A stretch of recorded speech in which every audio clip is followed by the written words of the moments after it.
Have no fear, the motherfucking villain is here.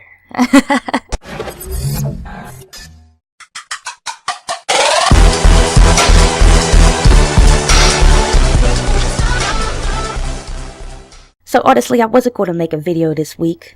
I didn't feel like it.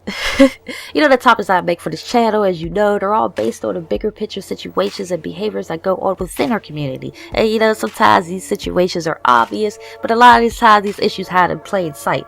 Now, everyone touches on the topics and behaviors that are obvious to us. The things we can see, the things we can hear, the things we can easily understand without being forced to exert any formulation of intellectual critical thinking in regards to our surroundings. Now, when it comes to our thinking, we are a convenience society. We seem to not have an interest in thinking beyond the information that's provided to us. Now, obviously, YouTube is not a freestanding enterprise devoid of the social behaviors and actions that exist in our world. In simpler, realer terms, the shit that happens on YouTube isn't new. These actions of deceit, envy, defamation, shaking morality, racism, prejudice, so on and so forth, blah blah blah blah blah. This shit ain't new. And don't forget about fallacy. Fallacy. Ain't nothing more apparent in our community than fallacies. Now, fallacy is always faded at a commentator's stance when there's an entourage of motherfuckers who erroneously defend everything that they say and everything that they do. Now, fallacy draws opinions. Fallacy draws lines in the sand. Fallacy fucks shit up. Now, there are no video responses this week because frankly I didn't know what responses I wanted without dropping this exposition on the sociological state of our gaming community on YouTube. Now, because there is no stated, written, YouTube/Google approved algorithm of becoming YouTube famous, anything stated by me is always up to your interpretation. Saying that, YouTube is also up to your interpretation. There are some things that need no interpretation, and those are definitive aspects in life. Like 1. We need air to breathe. There's no interpretation of that. There's no putting it into terms that you can understand or acceptable for your scale of morality in your life. No, simply, we need air to breathe. No arguments. But YouTube isn't air and the entertainment provided isn't definitive. And when things are not definitive, then that's when interpretation happens. And unfortunately with interpretation, I've learned that people do not fully, and I mean truly, fully interpret the state of a situation. The thing about YouTube is that it's such a wide river.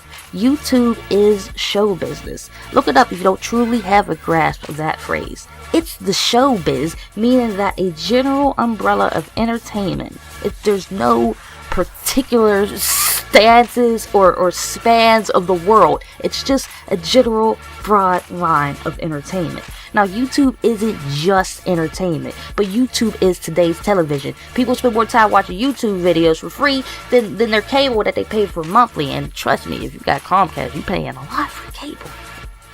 But just like television, there are channels. And on those channels, there's lines of entertainment you can expect. Now, there are channels on television that are obviously catered to a specific demographic. Nickelodeon, per se. Nickelodeon is for minors. Well, minus Nick at Night. Do they even still have Nick at Night? Whatever. But you know, Nickelodeon's for minors. This is American TV. I don't know about, you know, across the world TV. You got Animal Planet for your animal fans and so forth. Now on television, there's a wide array of content from religious to educational to trashy to everything in between. You only watch the channels that you're interested in, and it's not even a loyalty to the channel per se. You come to that channel because you like a particular program on that channel. I think y'all start to see where I'm going with this here. The Lifetime Network can't be worried about what MTV is doing because the Lifetime Network doesn't provide content for the demographic that MTV particularly has. You don't see a representative from the History Channel making a public statement explaining just how bad Spike TV is for television and that channel should be removed from our TV lineups because Spike TV has raunchy material that fucks it up for the rest of TV land. Get the fuck out of here. Whatever people do on their channels, let them do. Like the motherfucker who walks down the street wearing red clown shoes. You do what you do, sir, the red cloud shoes, but you do know that you're getting shit talked on you for those red cloud shoes, right? Oh, you don't give a fuck about the shit talkers?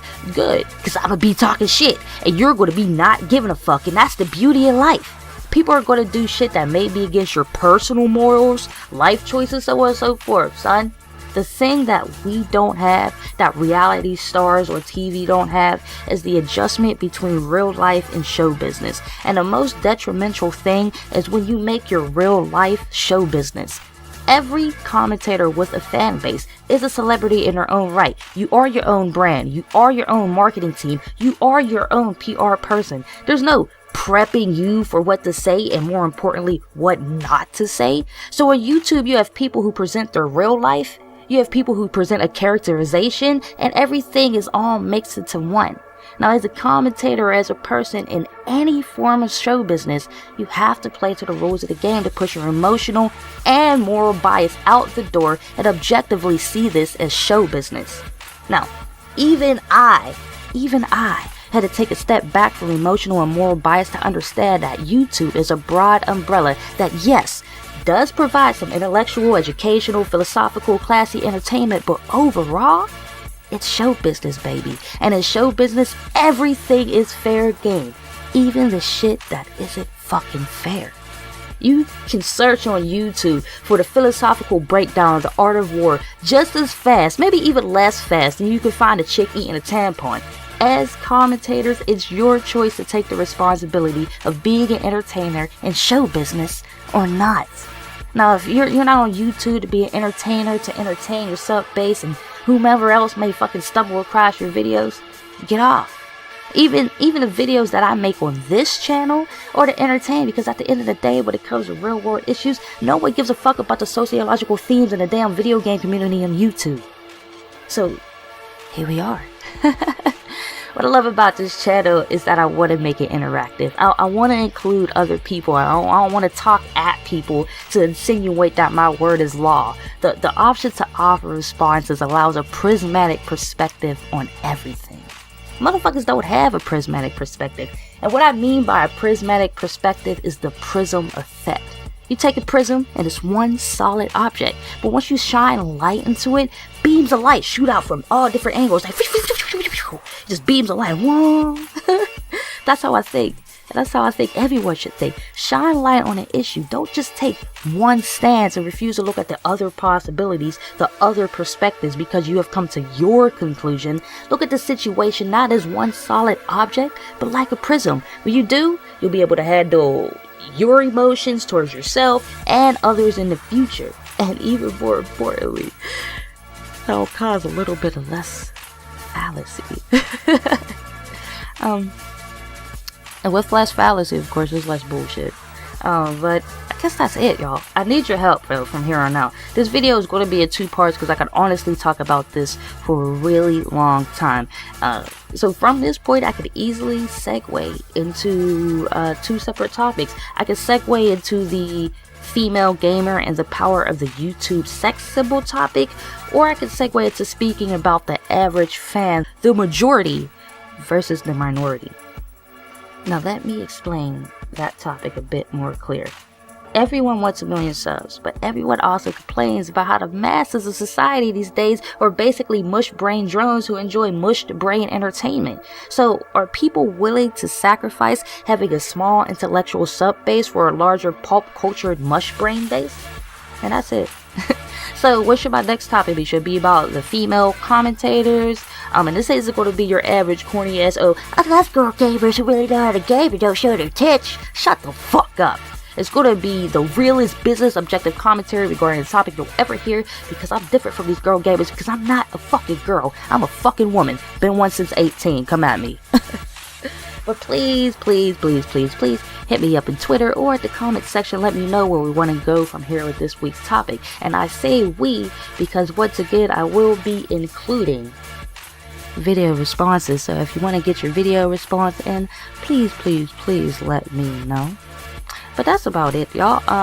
Like, I just want to tell y'all real quick, I fucked up last week in my video responses. I forgot to add my homie No Mod's Reels response to the video about dead subscribers. So I'm going to throw that up. And if you didn't watch that commentary, check it out. The topic was about dead subscribers and if they are inevitable and if there's anything that can be done to prevent them. So here's No Mod's response. I'm going to roll out this week with him. I just want to thank y'all for listening because they know gameplay.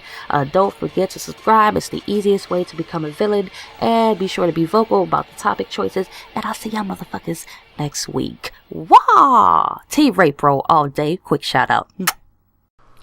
Hey, what's up? So, as far as active, non-active subscribers and dead subs and all that junk, my opinion on it, it's something that happens. It always is going to happen. The biggest way, the easiest way to avoid this from happening is to pick what you want your channel to be and to stick with that for eternity. Because otherwise, when you start doing new stuff, your subs will be like, I don't want to watch that, so they don't watch that, they become dead subs, and that's it. Yeah, that's it. I'm done. That's all I gotta say.